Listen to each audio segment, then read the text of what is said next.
هنعمل النهاردة بقى كيكة كده بطبقة من كريمة الحليب.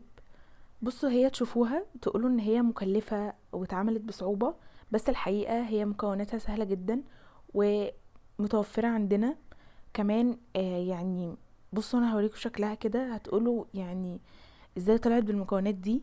متوفرة عندنا بجد، وكمان اقتصادية وكبيرة، حجمها كبير، يعني تنفع لعدد كبير من الافراد.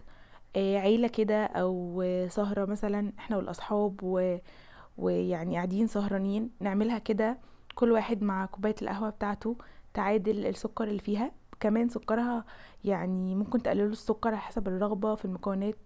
سكرها خفيف وبجد هي لذيذة وحلوة قوي. كمان شكلها بجد حلو، تحسوا ان انتوا يعني عاملين حاجة حلوة كده. بس بجد هي سهلة جدا، يعني مكوناتها مش صعبة ومش